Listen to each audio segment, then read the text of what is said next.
Hello and welcome to Brand X Reviews. Now, on the previous videos that I've done a lot of reviews of the Marvel Cinematic Universe films. I'm going to be using that phrase, Marvel Cinematic Universe, or sometimes abbreviated as MCU. Now, what that basically is, in case you don't know, because a lot of Marvel films, Marvel-related films like X-Men, Spider-Man, but Marvel Cinematic Universe is these. It's the Iron Man films, it's the Avengers, tie-in films, Captain America, Incredible Hulk, Thor, Guardians of the Galaxy, and kind of beyond that, going forward into the future. Now, you all presumably know which films tie in and which ones don't, so you know what I'm talking about when I say Marvel Cinematic Universe. Now, I've done reviews of these films. One of the first videos I did was a review of, I think it was Phase 1 and start of Phase 2 Iron Man 3 Blu-rays. And since then I've reviewed individually Thor the Dark World and Captain America the Winter Soldier. But it wouldn't really be fair at this stage to miss out something that does actually connect into these. And that is Agents of S.H.I.E.L.D. It's something that I've not really spoken about much, because I haven't really watched it until recently. And this has just been released on Blu-ray in the UK, Series 1, and it aired from September 2013 to May 2014. So like I said, it's just been released on Blu-ray, so I have watched them all now. So as I say, I've reviewed the films, it wouldn't be fair to not mention this and say what I think about it. So here's a review, Marvel's Agents of S.H.I.E.L.D.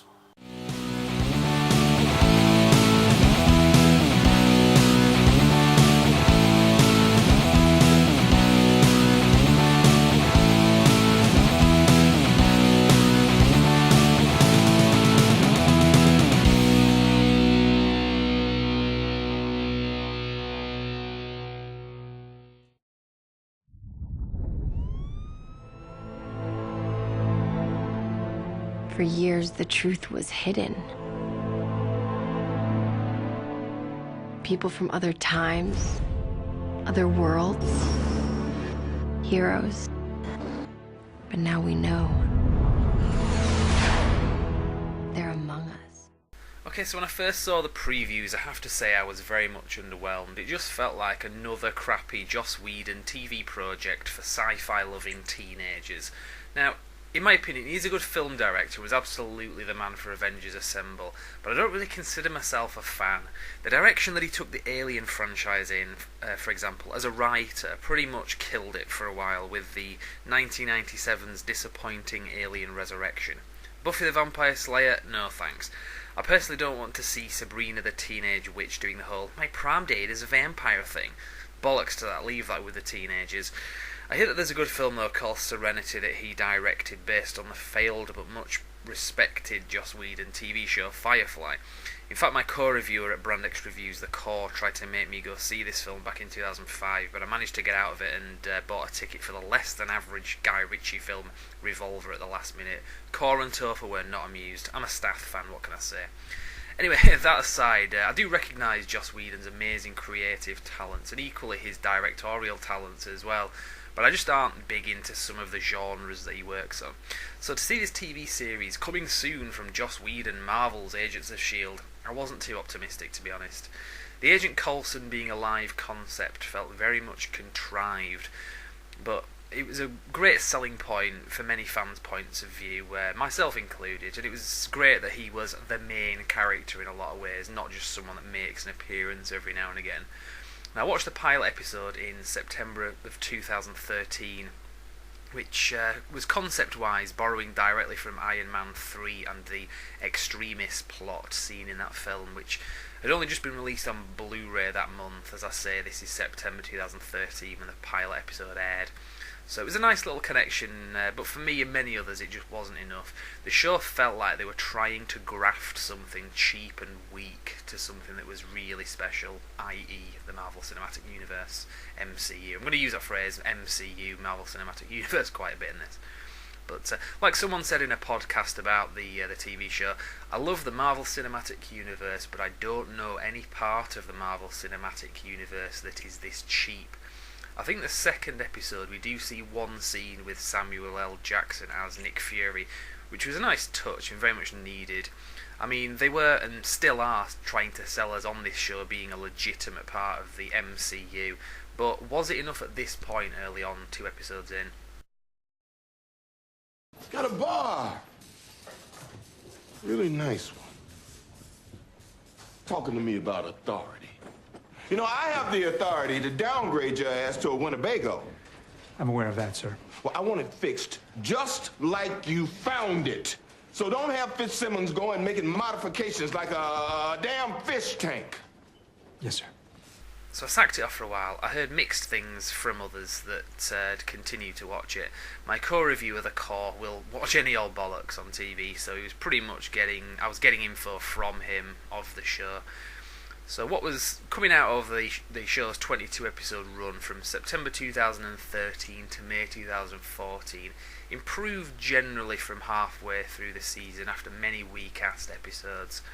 Now there was an episode in November of 2013 that was a follow-up to Thor: The Dark World that at that time, putting this into context timeline-wise, had just been released cinematically.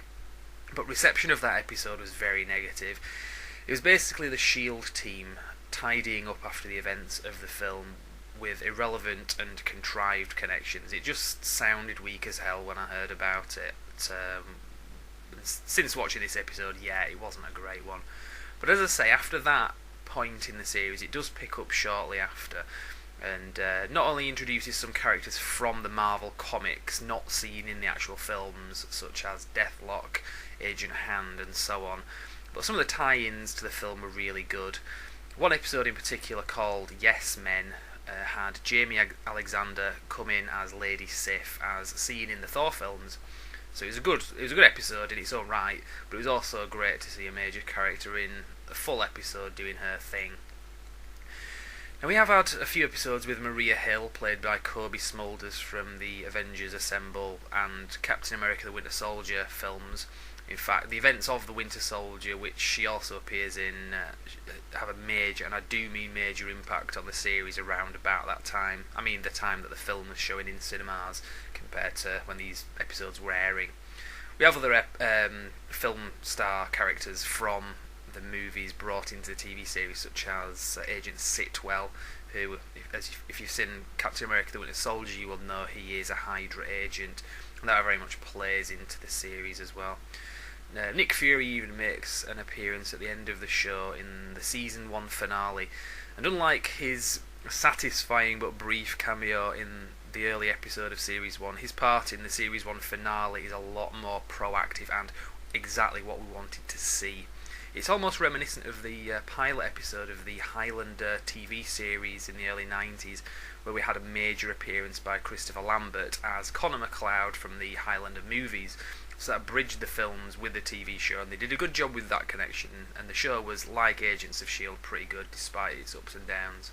Okay, so I may seem like I was kind of hacking on the series there, kind of putting it down, but I've got good things to say about it. Generally speaking, I would say I like the series. I'm glad that they did it. It's not brilliant. It's had some really weak episodes, but I think it paid off. Series 1 ended really well, and going forward into Series 2, the ones that I've seen so far, good. So I do kind of think that a lot of people just have been a bit annoyed just because of the very nature of it, because, as I say, like the guy in the podcast said, I love the Marvel Cinematic Universe, but I just don't know any part of the Marvel Cinematic Universe that is this cheap. And that really does kind of say it, but I think people are expecting something, the quality of the films all they're about, and what I would say is, yes, it is part of the film, so ultimately you're going to compare it to that, but try to look at it just as a TV series, compare it to other TV series that are out there, maybe superhero ones, because there are some pretty bad ones. I cannot be asked to watch the Gotham TV series. It just, at least with Marvel, it fits in with the films, and that's a good thing, I think, anyway. Unless they've made a pig's ear of it, which I don't think they have with Marvel's Agents of S.H.I.E.L.D.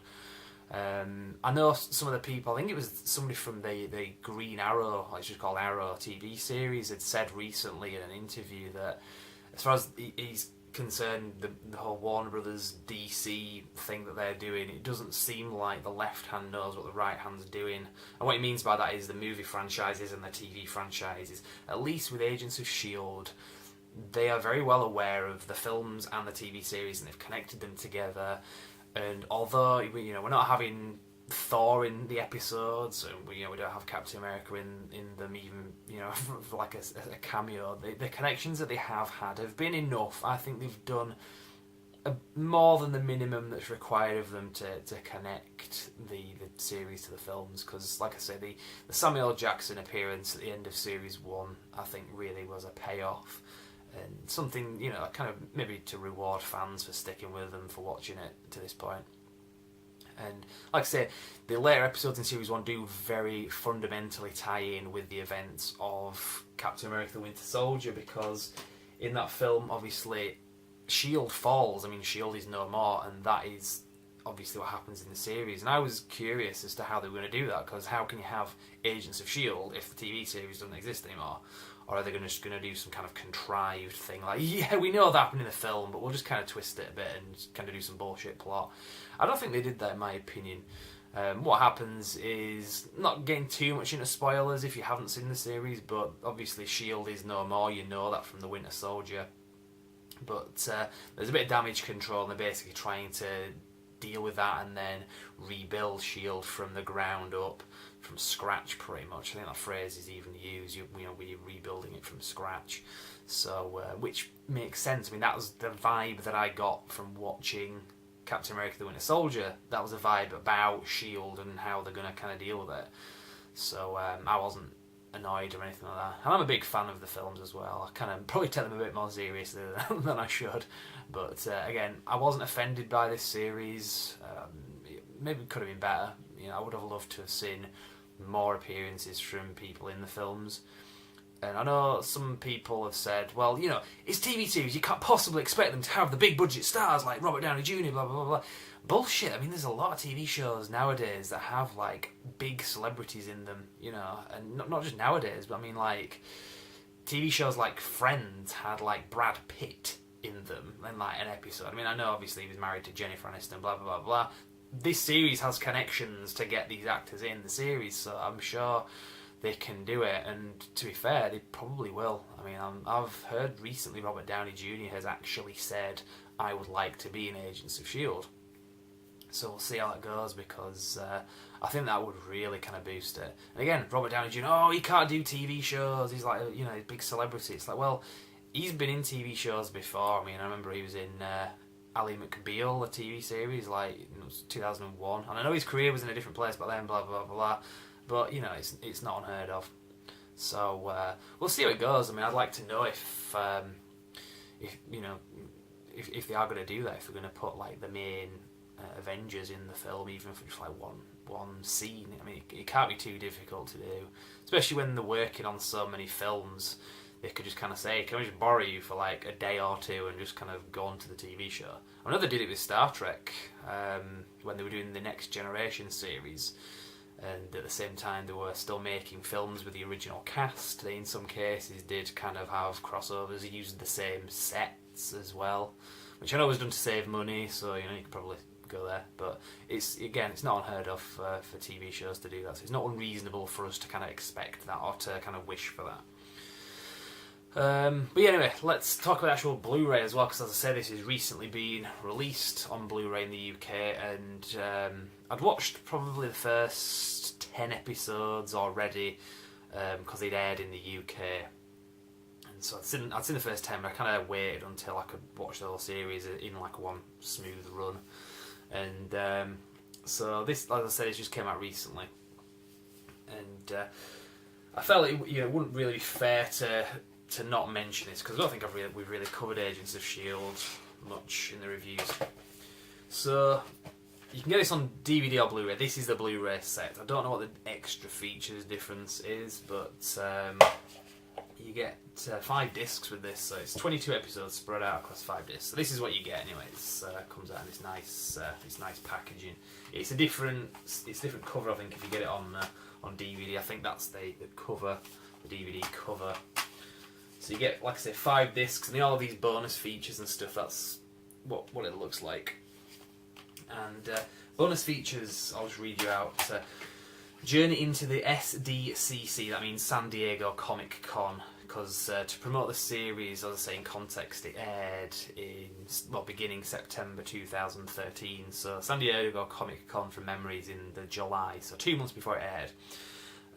They had a big thing with a panel for representing the TV show, the stars, the writers or whatever, and introduced it to the fans. They actually showed the pilot episode to the people at the San Diego Comic Con as well, and you get to see a bit of what happened there as well. It's interesting. I think it's about a 10-minute long video about this. It says, hop on the bus and share the thrill of a lifetime as the series makes its first ever appearance at San Diego Comic Con, that was 2013, where the cast is welcomed with open arms by a sea of enthusiastic fans. Pretty much good description there. The next extra feature, Marvel Studios assembling a universe. This is good, this one actually. Journey deeper into Marvel Cinematic Universe and get a glimpse of what's to come. So this is basically a 30-minute feature about the films, the Marvel Cinematic Universe films. It also mentions the Marvel one-shots, which you get with the Blu-rays, in some instances also the DVDs, and which I've mentioned in other reviews, and also ultimately the TV series, how it fits in. So it's quite a good thing. There was a similar disc, if you watch my review of the Phase 1 Blu-rays, I mentioned on Avengers Assemble you get an extra disc with the Sainsbury's exclusive. Why Sainsbury's, I don't know, but you got an extra disc with like an hour-and-a-half documentary. This uses a lot of the same interviews, kind of recycles some of them and just kind of bundles it together in a half-hour documentary, but it's got more as well. It's not just a short version of that. It's got bits of that and also puts it into a more recent context. And it includes stuff from Iron Man 3, Thor: The Dark World, and Captain America: Winter Soldier, and also Guardians of the Galaxy as well, on there as well. Whereas obviously Avengers Assemble just kind of talked about the films up to that point, so it's kind of an updated and shorter version of that. 5 behind-the-scenes field reports. Get exclusive access to the show's classified sets for the making of some of your favourite episodes. So they basically picked 5 episodes, and I think the videos are about 2-3 minutes long each. So altogether that's like 15 minutes worth of extra footage in this behind-the-scenes thing, and it's just like I say, behind-the-scenes footage of like stunts and stuff like that. Quite interesting. VFX progressions explore the layers of effects in sequences with split frame comparisons to the final version. These are very short. There's 2 of them and they're about a minute long each. And it'll show you special effect as it was shown in the episode, and then it'll show you sort of the unaltered footage. So you'll have a car kind of rising up with like levitation technology, repulsive technology, whatever. But it'll show the footage of the car like on a big spring getting lifted up before they've like put all the computer generated imagery on it. So interesting to see. It's very short. It's like there's 2 of them and they're a minute long each, so don't expect much from that. Audio commentaries with the filmmakers and cast. I don't usually bother with those. Bloopers. There's like a gag reel. It's kind of funny as you would expect. A lot of the gags in it kind of contrived. They're not like actual mistakes. Although there are some of them. And deleted scenes. There's probably about 5 minutes worth of deleted scenes, so don't expect a huge amount there. Well, 5 or 10 minutes. So that's the extra features. It does have a nice thing in it called season play, where I think it only kind of locks into a certain machine that you're using. So if you're using 2 different machines, I have an upstairs one and a downstairs one, it doesn't carry over, unless I was using it wrong. But what it does is it remembers your DVD player, your Blu-ray player remembers what episode you're watching and also what point you're at, regardless of what disc is in the player. So if you kind of lose track of what episode you're on, you can go into your account on season play, and it just takes you back to where you were. It's quite a handy thing to have, because I tend to lose between watching episodes one day to the next. I tend to forget the names of the episodes I've just watched, so it's kind of annoying when that happens. But very good Blu-ray set anyway. It was about £3 more on Blu-ray when I got this. I think it was off Amazon. I don't usually go for Blu-ray unless there's like a real reason to do it. But with this £3 for a TV series difference, didn't I pay in that? Plus, it's nice because I own all the others on Blu-ray as well, so it's nice to have a consistent set. So I think that's pretty much. I'll leave it there anyway. I've kind of ranted on a bit, but I hope you kind of got something out of this. If you haven't watched the series, that maybe might give you a place to kind of start. But this, as far as I'm concerned, Agents of S.H.I.E.L.D. is part of the Marvel Cinematic Universe, even though it's not a cinematic project. They've done enough for me to satisfy me, to convince me that this is part of the films and it's in continuity with it, because off that first episode alone, I wasn't sold. I just sacked it off because I just thought, yeah, it just feels cheap and just kind of a cash-in. But it's been accused of being a cash-in, which, to be fair, it is, but every time they do a sequel, it's technically a cash-in. So if you're kind of saying that, I think you're kind of maybe complaining a bit too much. Now, fast-forwarding a little bit, what we've got to come. Series 2, as I say, started airing in September of 2014. So the Series 1 was September 2013 to May 2014. So September 2014, we started seeing Series 2.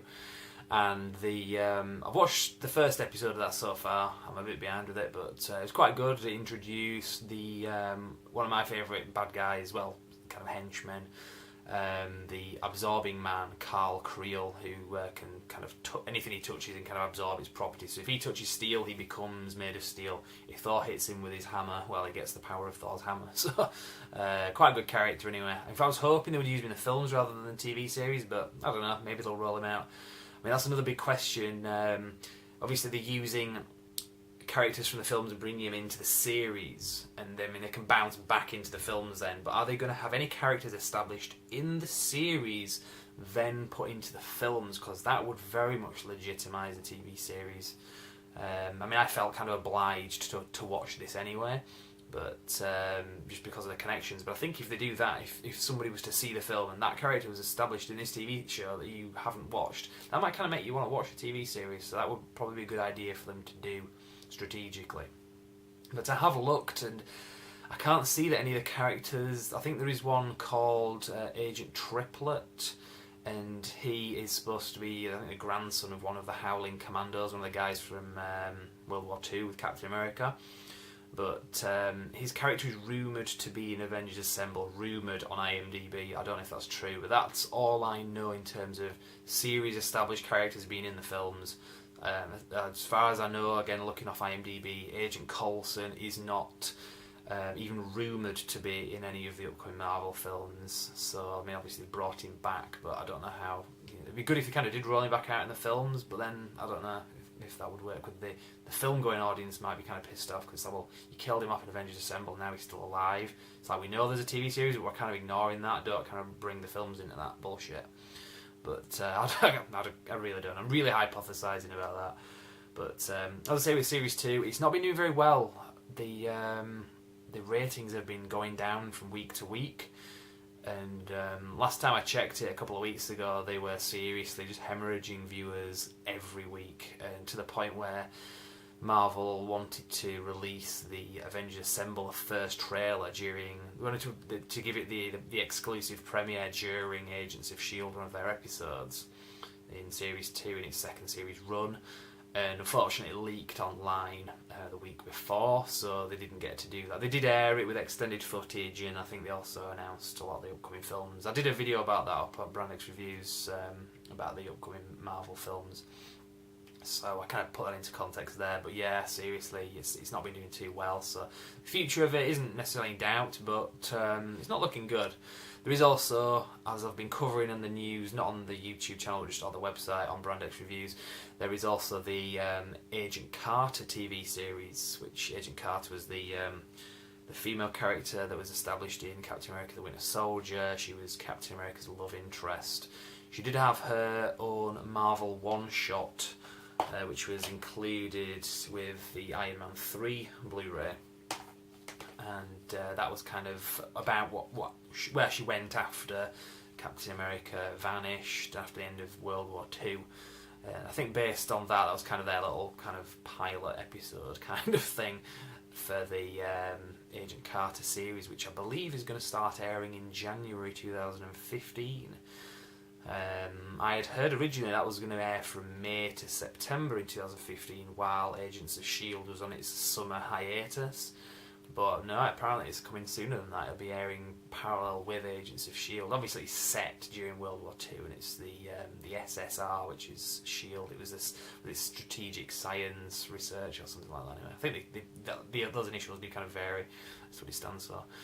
But yeah, so we will see that. We did see Agent Carter and some of the Howling commanders in the first episode of Series 2 of Agents of S.H.I.E.L.D. as well, in a kind of pre-credits, beginning teaser of the episode, flashback to World War II, so which tied in with that episode. So that was quite nice to see that, and it did have a couple of the guys, the Howling Commanders as well. So that's kind of what we've got to look forward to anyway. There is also a clip that's been released by Marvel in the last week or two with, it's a scene from the pilot episode of Agent Carter where you've got the guy that plays Tony Stark, Dominic Cooper, the actor. He is in one scene in Agent Carter's pilot episode, and also this character called Jarvis, which is his I don't know if he's his butler at that point, but Jarvis is the real human that the Jarvis computer program that Tony Stark has is based on. So that's really good tie into the film. So I like the direction that they're going in, and I'm optimistic. So Series 1 got off to a bit of a bad start, but the way Series 2 and Agent Carter's looking, and presumably going to tie all this in with Avengers Age of Ultron, which is released in the UK anyway in April 2015. It's May 2015 for the USA, which is a bit unfair because it's an American film, but still. So yeah, I'm going to leave it there. I've really ranted on quite a bit too much. I always do that in my videos, just ramble on, so I'll shut up there. Series 1 anyway is out now, and I would recommend it if you haven't watched it. If you think you can sit through it, and if you think you can sit through some kind of weaker episodes, in my opinion, do so, because it's worth it, because the payoff at the end of Series 1 is really good. So that's my review. Now, coming up in a week's time, on Monday the 24th of November, I am going to be reviewing the Blu-ray release of Guardians of the Galaxy, because that's the day it comes out. So I'm planning to do the review the day it comes out. I've got the day booked off work, so it should be fairly early on in the day, hopefully, when that's up there. So hopefully all the 2 people that watch this video will be able to come back then and see the review of Guardians of the Galaxy. So like I say, it'll be 24th of November. Feel free to subscribe to us on YouTube. There is also a Facebook page as well, which you can all access these through brandxreviews.com. There's a social media website. So if you want to get the updates, just go to Facebook via the link at Brandx Reviews, or go onto YouTube and subscribe and you'll get it anyway. So I'll leave it there, and I will see you next time. Thank you very much for watching.